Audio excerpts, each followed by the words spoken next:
In our community, we might feel a bit uncomfortable giving our child a kiss or a hug, or telling them I love you. We might hesitate. We feel it in the heart, but we hesitate. Brothers and sisters, don't hesitate. Hug them. Tell them you love them. Express the emotions. Because this is what our role models are teaching us. The Prophet ﷺ said, when you name a child Muhammad, give him due respect. Make room for him in the assemblies and do not be peevish towards him. Don't be irritable towards him. Don't be easily agitated with him. Respect his name. Unfortunately, in my community, I don't know about this community, but the Arabic community, we know that the name Muhammad, unfortunately, many times we hear it in the media that this guy called Muhammad, he was, a drug dealer, or he's involved in a shooting. You wonder what sort of experiences this guy has had. Did his parents really honor his name? Imam Ali alayhi salam said, teach your children swimming and archery. They need to have not just books and sitting down at a desk becoming false people, man. Shallow. A child needs to be aware of their physical strengths and their limitations, and they need to be in touch with their body and their hand-eye coordination. Now, not all children will be good at this, but it's important. Physical activity. Some parents I meet, if the child wants to play in the park, the child gets berated or might get a hit because they need to do the homework. Kissing a child is a blessing. The Prophet ﷺ said, do not beat a child who is crying, because the first 4 months his crying is the testimony of the oneness of Allah, and for the following 4 months it is for the blessings on the Holy Prophet and his progeny, and for the next 4 months it is invocation for the parents. Allahumma salli ala Muhammad wa ali Muhammad. So, as humans, in order to understand concepts, we require structure. Many a times our speakers, the knowledge is there, but the method of delivery, you lose track. 40, 50 minutes of talking, and you have no reference point. The human mind can't process, right? You lose track. You leave the lecture, maybe 2, 3 points in your mind, but the rest, you're just sitting there wondering, when's this guy going to end? I want to go home. I'm getting hungry. So what I want to do is I want to give you a model, a structure that you can put in your mind, and I'm going to work through it, inshallah, in a systematic way. What are the fundamental needs? What are the fundamental needs of the child? There's 5 fundamental needs. And I'm going to go through each in detail. Number 1, the need for a secure attachment. Freedom to express valid needs and emotions. Spontaneity and play. A sense of autonomy and independence. And appropriate boundaries and limits. Let's go to the first one, attachment. Next slide, brother. A secure attachment. Look at, no, go back please, the picture's important. Look at what this mother is doing with her infant, with her baby.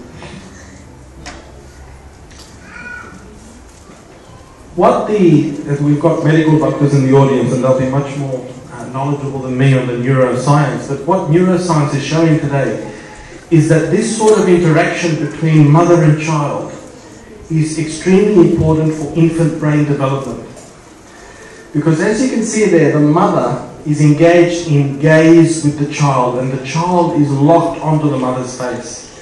And we know that as humans, we are hardwired to process faces as infants. And this sort of connection, attachment between mother and infant is actually causing new connections in the brain of the infant.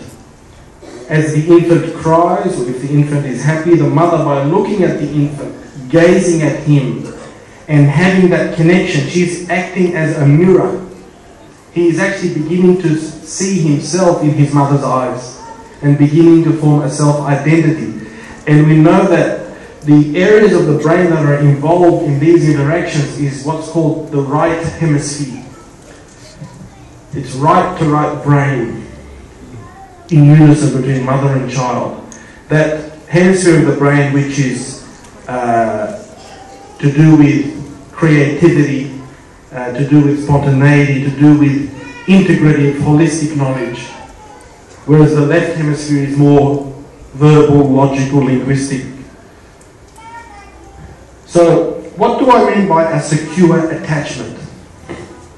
Attachment simply means the quality of the bond between, usually in the first years of life, especially between mother and child. But fathers are important as well. So if we go to the points, let's go through these one by one. So, a secure attachment is the ability of the parent to establish a secure relationship with the infant. And what are the qualities of a secure attachment? Number one, that the parent is able to express physical and verbal affection and warmth to the child. When we are infants, we do not have the cognitive, the intellectual ability to understand concepts and words. So what is very important for an infant is physical affection. Gaze, staring, hugs, kisses, caressing, touch. And in fact, there were studies done back in the 1950s with monkeys, baby monkeys, by a guy called Harry Harlow, Dr. Harry Harlow. Now these monkeys would be born and they would be immediately separated from the mother at birth and put in a cage. And in that cage, the monkey had two mothers, in inverted commas, fake mothers. One mother was shaped like she was a wire cage mum, so she was made out of wire. And she had like two eyes and a mouth, so like a face, but she's wire. And the other mother, similar shape, similar face, but her body was covered with a cloth. So it was like a wire, but it had a soft cloth over it. And what Harlow found is that the baby monkeys at birth would prefer the mother with the cloth, soft. Even though it was the wire mother that gave the milk. So it was the wire mother that had the teat which gave the milk. So the monkey would get its nutrition from the cage wire mother, but would always embrace the cloth mother. Then what did Harlow do?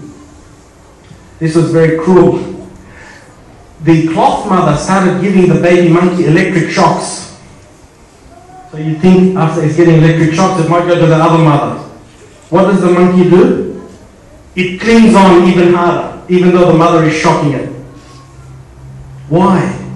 Because we're hardwired for attachment.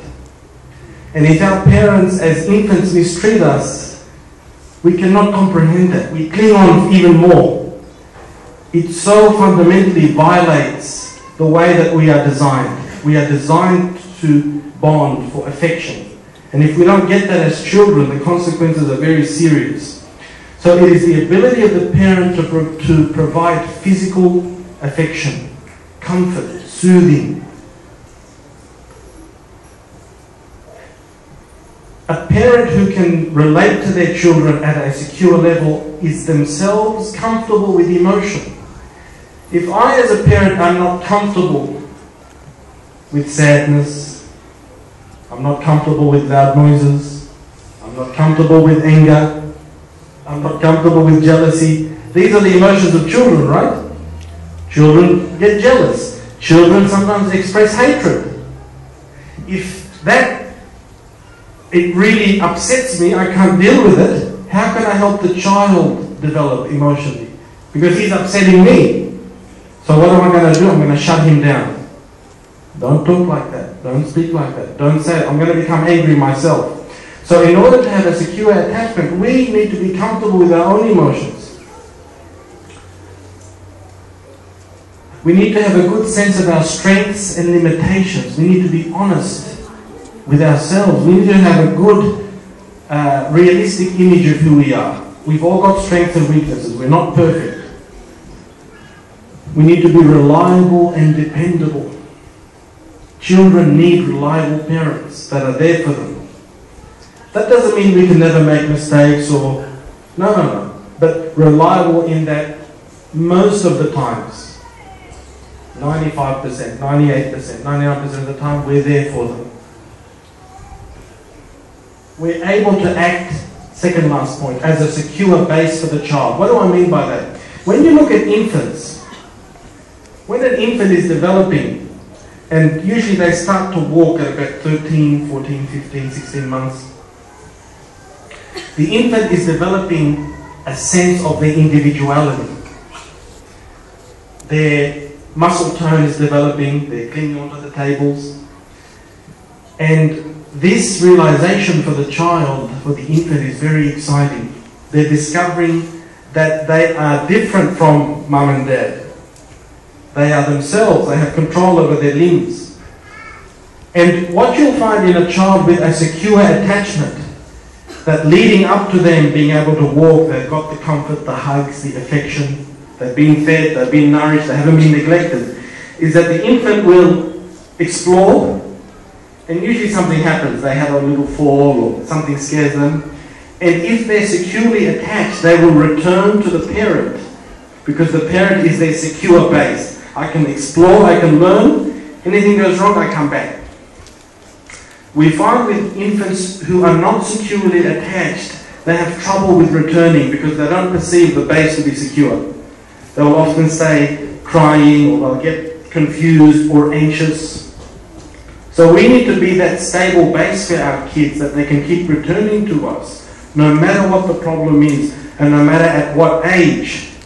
So if as teenagers, they've gone out and they've explored, they've seen something on the internet, a friend has told them something, if you're not that secure base, he has to get that information from somewhere. Maybe from a friend, maybe from the internet. You can't guarantee, of course, the quality of the information. So if you haven't set yourself up as a secure base, then our children are at a loss.